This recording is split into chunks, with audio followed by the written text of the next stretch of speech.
تو حضرات صحابہ کرام میں اللہ نے سیدنا ابو بکر صدیق کو سب سے اونچا مقام دیا، اس لیے اللہ کے نبی صلی اللہ علیہ وسلم نے ابو دردہ سے کہا یہ سورج طلوع ہو رہا ہے، غروب ہو رہا ہے، انبیاء کے بعد سب سے افضل انسان یہ ابو بکر ہیں، اس لیے ابو بکر کا مقام انبیاء کے بعد سب سے اونچا ہے۔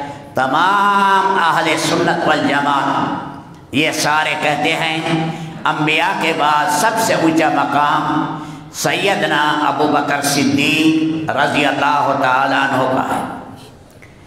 اسلام سے قبل ان کا نام عبد الکعبہ تھا۔ جب آپ علیہ الصلوۃ والسلام آئے اور آپ سے ان کی دوستی شروع ہوئی اور اسلام آ گیا، آپ نے ان کا نام عبداللہ رکھا۔ یہ رسول پاک علیہ السلام کا رکھا ہوا نام ہے۔ حضرت ابو بکر کا نام ہے عبداللہ، یہ آپ کا نام ہے۔ عتیق بھی آپ کا لقب ہے اور صدیق بھی آپ کا لقب ہے۔ عتیق جہنم کی آگ سے آزاد، یا عتیق اس وجہ سے سب سے زیادہ غلام آزاد کرنے والے تھے۔ غربا غلام، مساکین، مرد عورت سب سے زیادہ آزاد کرنے والے ابو بکر صدیق تھے۔ بیت اللہ کو بھی عتیق کہتے ہیں، اللہ کا پرانا گھر ہمیشہ سے جو آ رہا ہے۔ عتیق جو بیت اللہ کو، جو بیت اللہ کی حرمت اور عزت کا خیال رکھے گا، فرمایا یہ بھی عتق من النار، جہنم سے آزاد۔ تو ابو بکر کو بھی عتیق اس لیے کہتے ہیں، اللہ کے نبی نے یہ خود لقب رکھا کہ میرا ابو بکر جہنم سے آزاد۔ صدیق بھی کہتے ہیں کہ اللہ کے نبی کی بات کی والہانہ سب سے زیادہ تصدیق کرنے والے، سب سے زیادہ کائنات میں نبی کے مشابہ قلب سب سے زیادہ حضرت ابو بکر صدیق کا ہے، اس لیے اللہ نے انہیں مقام بہت اونچا دیا۔ اس لیے فرمایا اس دنیا میں نبیوں کے بعد 3 بڑے صدیق آئے۔ ایک رجل آل مومن جو فرعون کا چچا زاد بھائی تھا، اور وہی فرعون کی حکومت کے اندر اس نے موسیٰ علیہ السلام پر ایمان لایا اور اللہ کے کمالات بیان کیے، آخرت کو بیان کیا۔ اللہ نے اس رجل مومن کی قرآن میں تعریف کی ہے، اور اس کا خطاب اور اس کی تقریر کو اللہ نے قرآن میں ذکر کیا۔ دوسرا صدیق فرمایا حبیب بن اسماعیل نجار ہیں، جسے صاحب یاسین کہتے ہیں، جس نے 3 نبیوں کی تصدیق کی تھی اور شہید کر دیے گئے۔ فرمایا یہ دوسرا بڑا صدیق ہے۔ اور تیسرا فرمایا ابو بکر صدیق ہیں۔ اللہ کے نبی نے فرمایا ان تینوں میں ابو بکر کا مقام سب سے اونچا ہے، ان تینوں میں ابو بکر کا مقام اونچا ہے۔ بکر عربی میں جوان اونٹ کو کہتے ہیں، کئی وجوہات ہو سکتی ہیں، اس لیے کہ عرب میں جو ہے عمدہ مال اونٹ ہوا کرتا تھا، جیسے ہمارے ہاں سونا چاندی ہے، اس لیے ان کے پاس رکھتے تھے اپنے لیے اور لوگوں کے نفع کے لیے، اس وجہ سے بھی ابو بکر کہتے ہیں۔ اور سفر میں جب جائیں اور اس میں سامان بار برداری کے لیے، سواری کے لیے، بار برداری کے لیے، جب بڑی عمر والے اونٹ تھک جائیں تو ان کا سامان اٹھا کر جوان اونٹوں پر رکھ دیا جاتا تھا۔ تو مشکلات میں جو چیز کم آتی تھی اسے بکر کہتے تھے، اس لیے کہا جب عرب گھیرے میں آتا تھا، مشکلات میں آتے تھے اور اندھا قتل ہو جاتا تھا، خون بہا کا مسئلہ آتا، دیت کا فیصلہ کرنا ہوتا، تو اس میں تلاش کرو کس کو، کون فیصلہ کرے گا، ابو بکر۔ اس لیے مشکلات میں بھنور کے اندر سے نکالنے والے تھے۔ اسلام سے پہلے بھی اسی وجہ سے یہ کنیت ابو بکر مشہور ہوئی۔ اللہ کی شان چاروں پشتیں آپ کے ایمان میں آئیں۔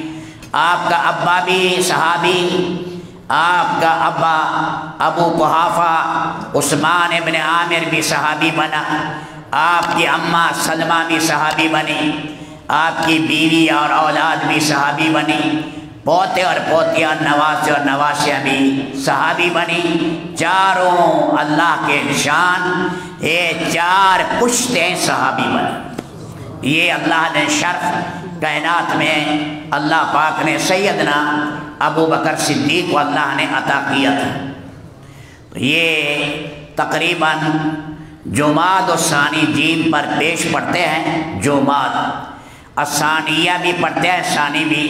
تو جماد الثانی 7 کو بیمار ہوئے تھے اور پھر 22 کو اس دنیا سے چلے گئے۔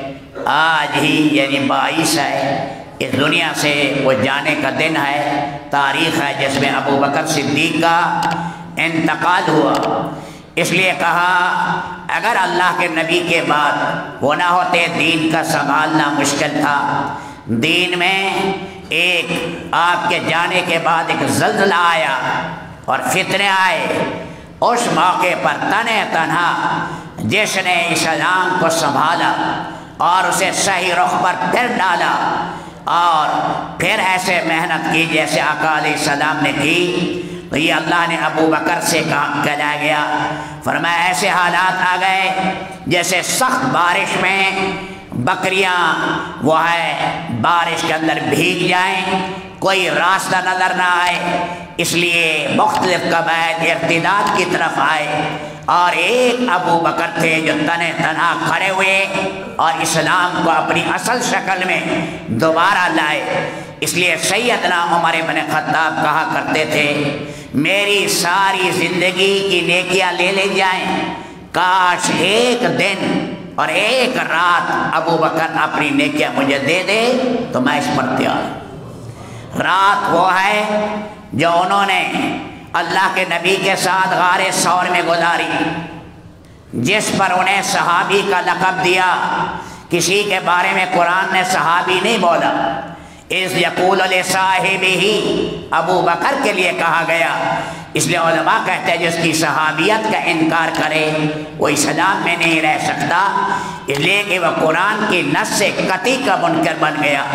اللہ کے نبی انہیں تسلی دے رہے ہیں، کافر جب غار ثور میں ہیں فرما رہے ہیں آپ لا تحزن ان اللہ معنا، اے ابو بکر گھبراؤ نہیں۔ ابو بکر کو ڈر تھا اللہ کے نبی کو کوئی گزند نہ پہنچے، تکلیف، فرمایا گھبراؤ نہیں، ہمیں اللہ کی معیت مجھے بھی حاصل ہے تجھے بھی حاصل ہے، جس کے ساتھ اللہ ہو اسے کوئی گزند تکلیف نہیں پہنچا سکتا۔ اس لیے فرمایا یہ غار ثور کی رات، اور جس موقع پر سید الکونین آقا علیہ السلام دنیا سے گئے، مختلف قبائل یمن کے اور گرد و نواح کے اور نئے نئے لوگ فتنے میں آئے، طلحہ کھڑا ہو گیا، نبوت کا دعویٰ کر دیا، مادی کرب کھڑے ہو گئے، اسی طرح مسیلمہ کذاب کھڑا ہو گیا، اسود عنسی کھڑے ہو گئے، سجا نامی عورت کھڑی ہو گئی، بعض قبائل کھڑے ہو گئے، انہوں نے کہا اب دین ختم ہے۔ ایک ابو بکر تھا، فرمایا جس نے سب ہلے ہوئے تھے جمایا، ان کے جمنے پر سارے عرب کو اسی حال پر لائے جس حال میں اللہ کے نبی چھوڑ کر گئے۔ اس لیے سیدنا عمر بن خطاب فرمایا کرتے تھے ایک دن دے دے، ایک رات دے دے، عمر کی ساری نیکیاں دے دے، عمر کی ساری نیکیاں لے لے۔ اللہ تعالی ہماری طرف سے، ساری امت کی طرف سے، اور سیدنا ابو بکر صدیق کو دنیا میں بھی ساتھی تھے، زندگی میں بھی ساتھی رہے، اور جب فرمایا مجھے نہلا لینا اور چارپائی پر لے جانا اور باہر جا کر آواز دینا، اگر اجازت ملے روضہ اقدس سے تو پھر مجھے دفن کر دینا۔ کہا گیا کہ خلیل کو خلیل سے، رفیق کو رفیق کے ساتھ ملا لو۔ اس بنا پر آپ کے ساتھی بنے قیامت تک کے لیے، ساتھ ہے ابو بکر اور عمر۔